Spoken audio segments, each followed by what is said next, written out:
Hi, my name is Bob Warach, and we call this series The Docket. We'll be discussing legal issues that affect the borderland and often the country as a whole.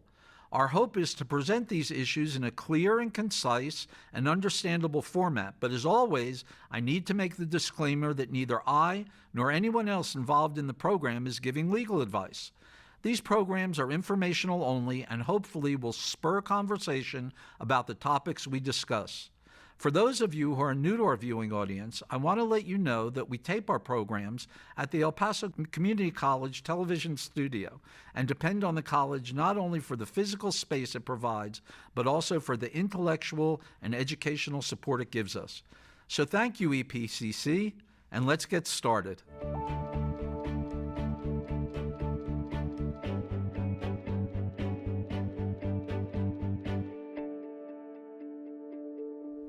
Hi, I'm Bob Warach, and today we're continuing our series on legal issues with Cynthia Lopez, who is a local immigration attorney, and she has an interesting background. So let's start with that before we get into the legal issues. Tell us a little bit about yourself, Cynthia.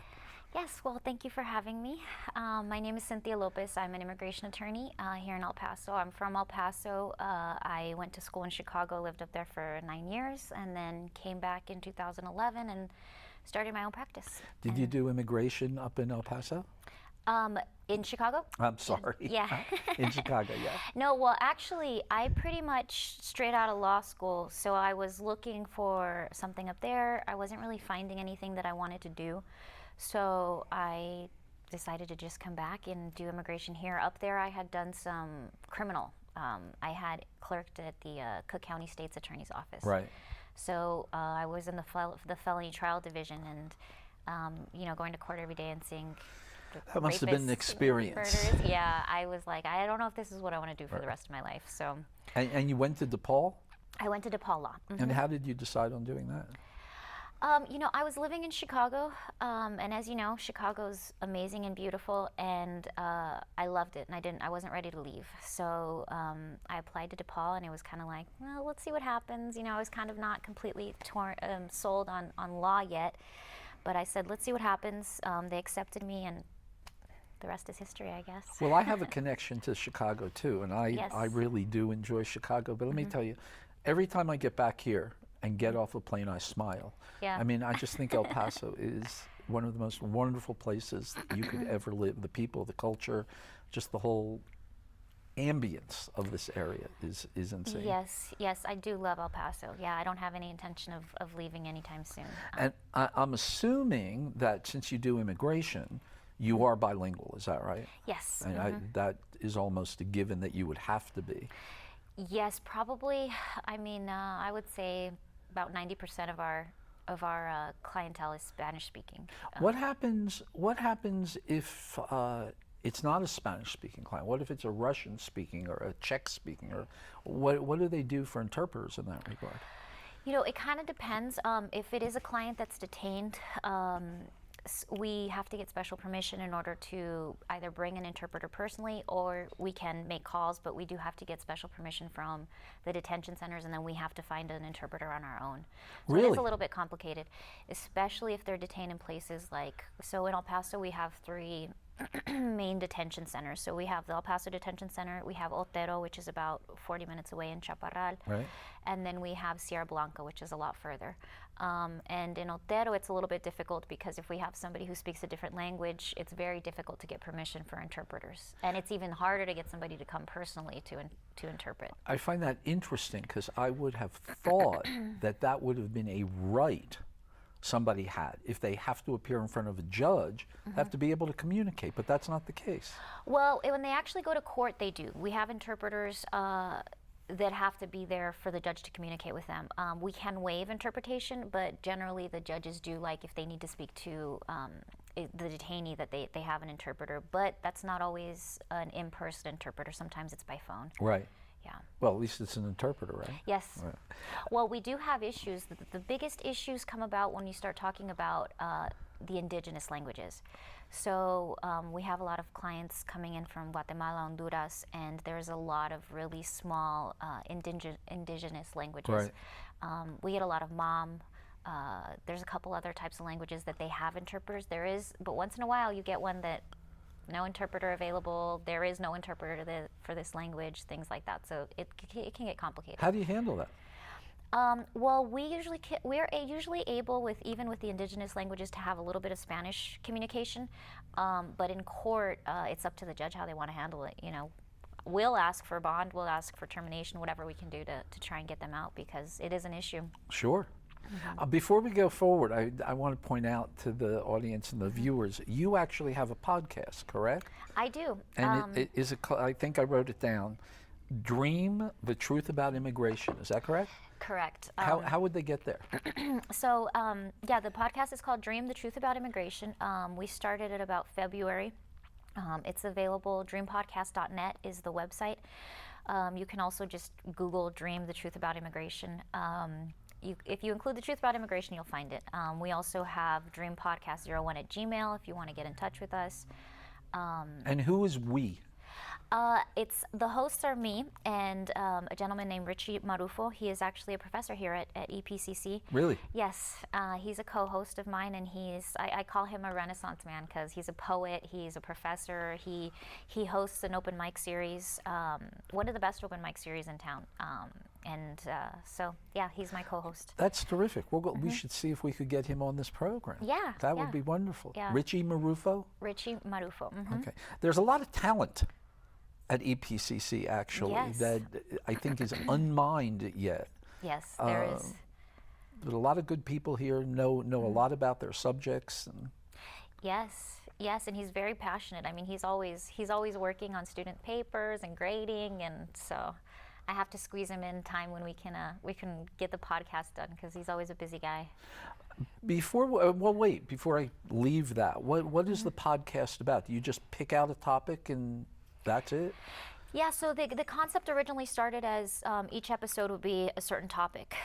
So the first couple episodes we're talking about some basic things when it comes to immigration, some terms that people kind of throw around, terms like resident, citizen, chain migration, things like that. And then all of this madness kind of started happening with the kids, with detention, the family separations and things like that. So a few of the episodes have gone into, the last couple episodes have gone into those topics. Good, and I hope to talk about some of those today. You know, before you and I started taping this, we were talking about how, I guess not bifurcated, but how segmented, that's a much better word, how segmented the law has become. Yes. I know nothing about immigration.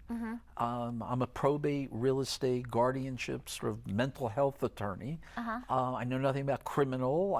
So it's really, you have to find a lawyer that practices in the area that you're involved in. Yeah, it's very true. And sometimes people, I think attorneys and lawyers have the same problem. Not that I compare myself to a doctor. I mean, doctors and lawyers have the same problem, where it's like, oh, I have this spot. Will you look at it?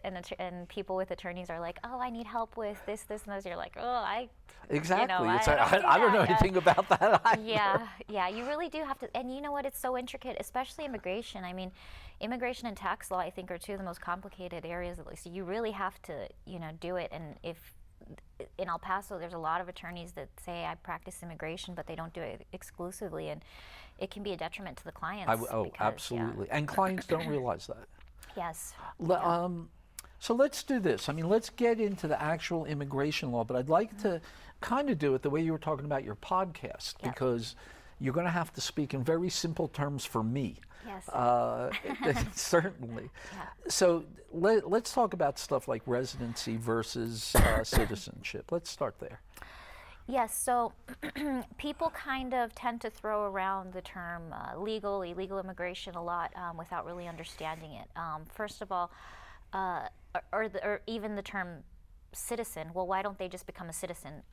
So it's a lot more complicated than that. Generally, you have to be a resident before you can become a citizen.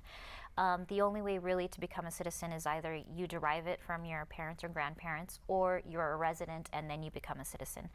And if you derive it from your parents or from your grandparents, you have to show that they lived in the U.S. a certain amount of time, and then you basically derive that citizenship from them.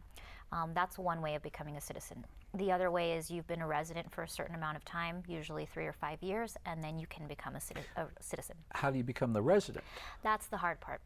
Okay. That's the part that is very complicated, takes a long time, is not something that you can just do. It's not based on the amount of years you've been in the country. Generally, you have to have somebody petition for you, and unless you have what's called an immediate relative, which is a parent, a child over 21, or a spouse, it takes a very long time. For example, through a brother or sister, it can take over 20 years, depending on the country you're coming from. And yeah, it's about $2,000 in application fees. Wow. So unless you have a spouse, a parent, or a child over 21, it's a complicated process. Well, let's talk about a spouse for a minute. Because I always thought that was easy, and apparently it's not. So if I married a Mexican citizen, does that person automatically have the right to come here and live with me? Not automatically. I mean, it depends on criminal history, immigration history. If it's a clean case, no criminal, never lived in the U.S. before, has always been in the other country. Yes, you have the right. You still have to go through the process, but you are looking at, right now, they're taking about anywhere between 6 to 8 months, depending on the consulate, and about $2,000 almost $2,000 in application fees. Even between husband and wife? Yes. So what happens, I go to Juarez, I marry my wife, I have to come back alone? Yes, if you can do a visa, so you have two options. You can do the process through the consulate in the home country. So for example, if your wife was in Juarez, you could do it through the consulate, which is in Juarez. The U.S. consulate in Juarez. Okay. Yes, so you could do that process. Your other option would be either a fiance or spousal visa, depending on if you've gotten married or not. Bring her here and then do the process here in the U.S. Which is faster, more convenient, better? Well, it depends who you ask. For us attorneys, the process here in the U.S. is easier than dealing with the consulate, but it takes a little bit longer if you're going to do the visa first and then do the residency. But spousal, any sort of spouse process is the fastest and the easiest. It's much easier than a brother-sister or anything like that. So that's actually the fastest process, and even then you're still looking at about 6 months. And that's presuming that, they haven't been living in the U.S. illegally, they've never had any sort of criminal issues, anything like that. And also, I'm assuming that whoever reviews this is looking to review it to make sure that you're not getting married just to get this person residency. Yes, there's actually, if you've been married less than 2 years, you don't get your permanent residency, you're a temporary resident. And after 2 years, you have to file another petition, which I want to say is about 700, 800, possibly 9, I don't remember off the top of my head, for that application. And then you are then a permanent resident. So it's a 2-year period. After the 2 years, are you married still? Are you not married? If you're not married, why are you not married? And if you're not married, you'll usually have an interview and you have to explain what happened. And then again, I don't know anything about it, but there's a lottery for each country, or there's a quota for each country for people coming into the U.S. Is that correct? There's both. Certain type of cases do have caps on numbers. Certain types of visas, certain types of residencies have caps on numbers. The process, if you're not an immediate relative, so if you don't have a parent, child, or spouse, there are numbers. So, for example, let's say you had a sister who was born in Mexico. You wanted to petition for her to come here. You file the petition, and basically she gets in line. And depending on how many petitions they get each year is how fast the numbers will move. So for example, if you petition for her January 1st, 2018, that's basically her date is kind of putting her in line. And until they accept that date is when she can then get her residency. Right now they're accepting petitions, I don't even know off the top of my head, like from 97. Oh my God. Yeah, so Oh that's my why. goodness. And those numbers are based on how many petitions they get. There's other numbers that are capped. So my specialty is removal defense and family-based petitions. Okay, so wait, stop there and say what that is. I know you Yes. said it, now Yeah. explain it. So removal defense is when somebody has been living in the U.S., they get caught here, they've been living here illegally. We get a lot of people through checkpoints because people sometimes don't realize that there's checkpoints. Right. That's like you're going to Rio Dosa or you're going to Carlsbad or something like Yeah, that. Sierra Blanca has a checkpoint where a lot of people get stopped. So they place them in removal proceedings, or if they're, for example, residents, you can get your residency taken away if you get some sort of criminal issue. And the majority of our clients are people who are seeking asylum. So they'll go to a port of entry, ask, I can't return to my country, I'm seeking asylum, and they will actually detain them in the detention centers. And so that's my removal defense clients. And one of the, going back to the numbers that we're talking about, one of the defenses to removal is called cancellation of removal. That's when you've been in the country for more than 10 years and you have a family member, a spouse, a child, or a parent, again, who's a citizen or resident. We can then ask for cancellation, and it's a discretionary form of relief that the judge can grant if they can show hardship. Well, those numbers are also capped on how many they can give each year. So, for example, I have a young woman, she was 17 when she was placed in removal proceedings. We were able to ask for another form of relief, but her numbers were capped. But that was like an SIJS case that we were talking about earlier. So it's. Would you explain that now? Yes, so SIJS, we call them SIJS, they're called Special Immigrant Juvenile Status cases. And they're kind of similar to adoption. It's more common for unaccompanied children that come in. And we basically have to get an order from the family law court saying, they're dependent on the government, it's not in their best interest to go back to their country, and we can then use that order in order to get their residency. But those numbers are capped. So, for example, this young woman that's been in proceedings, she's been in proceedings for about 3 years now. When she's in proceedings, is she in a detention center or is she out in the community? She's out, Okay. yeah, because she was a minor, so they did release her. But being in proceedings can mean detention or non-detention.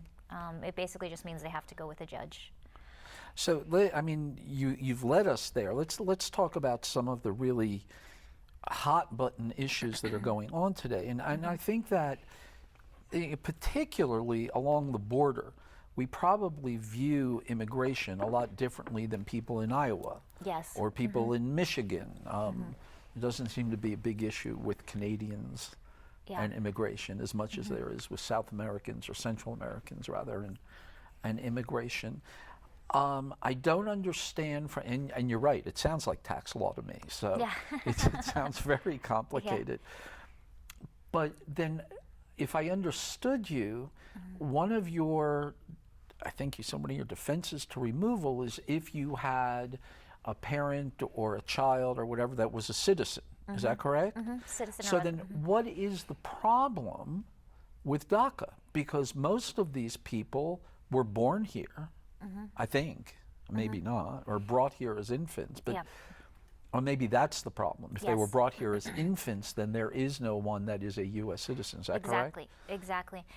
The issue with DACA, so for cancellation of removal, first of all, it's only a defense to removal. So you have to be caught. You have to have been caught by immigration and actually placed in proceedings. In other words, they're trying to deport you. Okay. So it's only a defense. You can't, be here your whole life and just ask for cancellation of removal. The second problem is it's discretionary, and the third problem is that you have to have a family member that's a citizen or resident. So with DACA cases, the problem is that they've been here their whole lives for the most part, and they don't have any family members that are citizens or residents. Or they have a brother, a sister, a little sister that was born here. But first of all, they have to be 21 to petition. And second, it takes over 20 years. But during that process, when you say it takes over 20 years, during that process, can you be deported? I mean, doesn't the process have to run itself out first before? No. What puts you in line, so we're talking about, for example, if you filed for your sister January 1st, 2018, that filing is done by a form called the I-130. The I-130 does not give you, once it's filed and approved, all it gives you is your date and puts you in line. It does not give you any legal status. So while you are waiting for that process, it is entirely possible to be deported. You don't have any work authorization, you don't have any sort of legal status. So with the DACA kids, I call them kids because to me they're younger than me. So generally, I call you a kid. thank you. But so the problem with the DACA case is that they don't have anybody that can petition for them. So that's why DACA was created, because you have a whole generation of people that can't get residency. They have no means of getting their residency. So Obama created the DACA by executive order that gives them work authorization. By getting work authorization, they can get their Social Security number so that they can pay taxes, because the truth of the matter is that most of them are working. Right.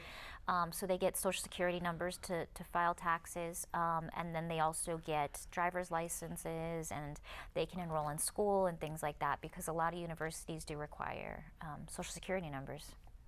Actually, Community is one of the few that does allow them to enroll. Without a Social Security number? I'm not sure if you need an ITIN, but you don't have to have legal status in order to enroll in EPCC. And I don't think you have to have it to enroll in, like, the El Paso Independent School District, do you? Or do you? I think most of the public schools do require an address in the U.S. I don't know if they check the legal status of the children. I know for sure that the private schools don't. Like, for example, St. Pius or whatever, you can enroll, especially if you're crossing every day, right. You can enroll in the private schools. But for, I think, colleges, they do require, and then they also, for the most part, there's not a lot of scholarships. As of recent, there's been more. But before DACA was enacted, they had no right to any sort of financial aid, so most of these kids were paying for school out of pocket.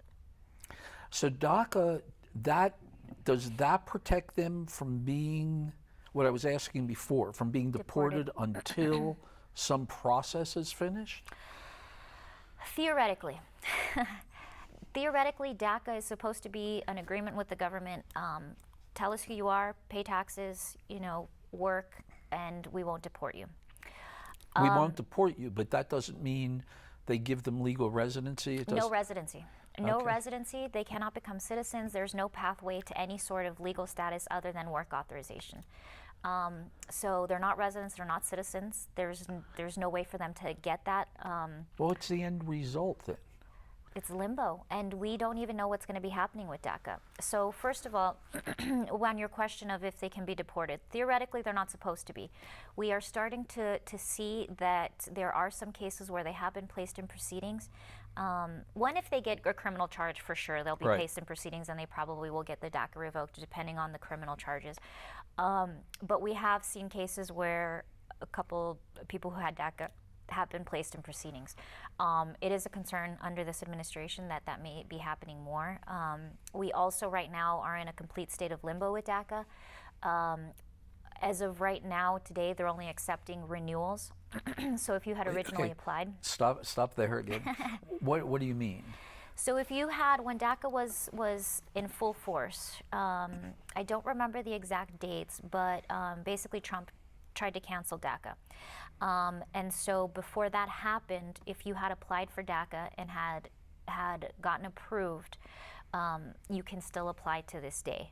So for example, you applied, let's say, September of last year, and you got approved, and you're expiring. They're usually 2 years, but let's say you're coming up on an expiration. So you're approved for DACA for 2-year periods? Yeah, so let's say you applied for DACA, what month are we in? August. Let's say you did it in August 2016, and you're coming up on an expiration. So because you had it previously, you can renew. But those are the only applications they're taking. So for example, if you never applied for your DACA, you can't do that right now. You can't apply for DACA. So new applications are not being accepted, renewals are being accepted. So I'm still a little bit confused, and then we will move on. But so DACA gives you work authorization. I still don't. maybe there is none. I still don't hear an end result. What are these people looking forward to? There is no end result, and we don't even know if it's going to continue. And what will happen if it doesn't continue? Let's say they do cancel all these DACAs for all these kids. Are we going to deport them? We don't know. We just simply don't know. And that's why we've been advocating for immigration reform, you know, not just because of that, but everything else. You always seem to go right where I want to go. Yes, it's a mess. I mean, immigration is a mess. And why? In your opinion, of course, but why Yes. why did it get to this point? I mean, it seems to me, and I'm really not taking anybody's side here. I'm trying to listen to you and become educated, but a country has to have an immigration policy. Yes. How did ours get so crazy? Well, there's a couple things. And also, I mean, I think when it comes to this issue, any side you ask who's educated on it will agree that it's a mess. Whether, you know, you're pro-immigrant, anti-immigrant, I've always said that I think we all agree that it's a mess. I think there's a couple things that have really contributed to it. One of the things is immigration law. The way that it's written is that it's law on top of law. So they enact something, decide that doesn't work, enact something else to tweak it instead of doing away with it and you know, creating something better. So our immigration laws date back way further than anything that comports with the realistic situations that are going on. For example, asylum law. You know, we have Guatemala, Honduras, El Salvador. Central America is a mess right now, and most of them are fleeing gang violence. Well, under asylum law, at least in Texas, that's not a valid reason to ask for asylum. So instead of, you know, making sense for the realistic situation that's going on in places right now, the law just doesn't make sense for those things. Another reason I think just has to do with politics. You know, I think that's it. Yeah. It's also been a very divisive issue. You know, recently I think people are a lot more sympathetic to immigration, whereas in the past few years it's been very anti-immigrant. I mean, even under Obama, you know, the administration wasn't as anti-immigrant as they are now, but people in general and sentiments in general were like, well, why are they coming here? They're using our resources, things like that that are very misinformed. So I think the combination of people not really understanding immigration and politics kind of has led us to where we're at. You're not going to believe this, but we have a very little bit of time left. I mean, this has just zoomed by. Yes. This is a very simplistic question, and you've brought up really some interesting points. I know for me, I mean, I almost see the asylum issue you're talking about different than the immigration issue that we were talking about. And so here's my simplistic question on immigration. Forget the asylum for a minute. Why can't an administration say, anybody who's been here from this date forward, you can stay, but anybody who tries to come in illegally from this date forward is not going to get in? Is that just so simplistic that it would never work? I think the problem just all boils down to politics. You know, Obama there was a lot of proposals that they put out there that they weren't willing to accept. There's a lot of proposals now that they're trying to tie to border wall funding, and you know, Democrats just aren't having it. So as long as it's a bill that's tied to something else, or as long as it's as divisive as it is between, you know, Republicans and Democrats, I don't think anything's going to happen. And I don't know, I mean, as simple as it may be, or as